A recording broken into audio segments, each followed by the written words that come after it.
Mini vlog! Isang mapagpalang araw naman nga po pala sa ating lahat, and for today's video, thank you Lord dahil meron na tayong wifi and makakapag-upload na po ako. Alam niyo ba mga day na talaga namang nakaka-stress pagka walang wifi, hindi ako nakakapag-update, nakakapag-upload, and syempre alam niyo na nandito na din talaga yung aking trabaho sa online kaya talagang kailangan ko ng wifi. By the way, for today's video ay magluluto nga pala ako ng ginarep. O diba, napakatagal na itong video ito.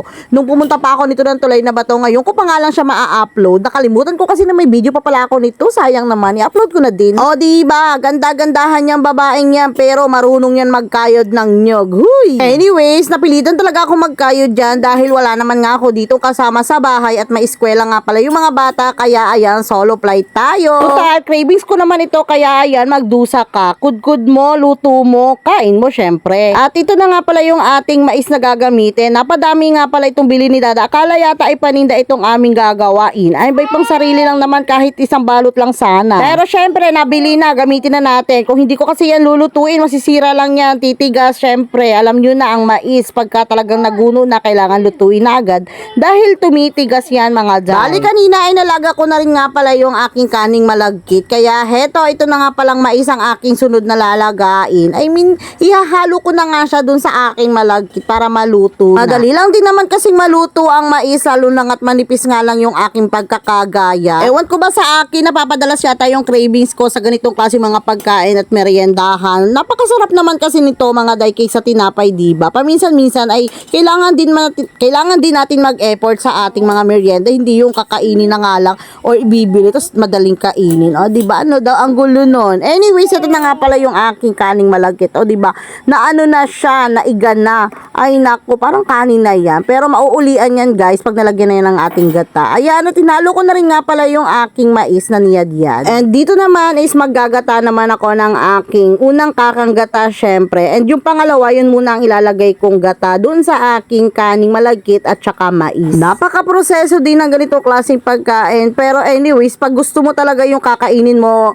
or gusto mo kumain talaga ng masarap, ay syempre, pagtyagaan natin yung ganitong klaseng way ng pagluluto. At ayan, pagkatapos ko mapiga yung ating unang gata, bali, tatabi ko nga lang pala yan. Tapos, yung sunod naman na panggata, isalagay ko na nga dun sa ating malagkit. O at ayan, nailagay ko na nga pala, hindi ko na naipakita. Bali, maliit nga pala yung aking kawali dyan. Pangalawang salin ko na pala yan dahil kanina sa kaldero yan nakalagay. Tapos ngayon nasa kawali. Mamaya ililipat ko na naman yan dahil sobrang dami pala, day. Napakarami pala nung malagkit. Akala mo talaga paninda. At ayan na nga, naisalin ko na ngayon dito sa medyo malaki-laking kawali. Tapos ayan, nilagyan ko na rin nga pala yan ng asukal. Bale, pinapalambot-lambot ko lang naman dyan yung ating mais dahil luto na rin nga pala yan. Bale, hindi ko pa pala nalalagyan ng ating kakanggata, pero isusunod ko na rin yan. Konting halo-halo na lang. Nagulat talaga ako dahil sobrang dami pala nito. Oh my goodness. And fast forward at ayan, ilagay na nga pala natin yung ating kakanggata dahil malapit na nga pala siyang maluto. At natikman ko, malambot na din nga pala yung ating mais. Dahil yun na lang talaga naman ang aking niluluto. O diba, itsura pa lang ay napakasarap na din talaga ng ating ginarip. Lalong-lalo na nga kung lalagyan pa natin yan ng pagatas ng taon. Kagaya na nga ng sabi ko, mas masarap yan kung merong pagatas ng taon. Kaya naman, ilalagay na natin itong ating napakasarap na gatas. Yan talaga yung nagpapasarap dyan mga day. Kaya naman pagagawa kayo ng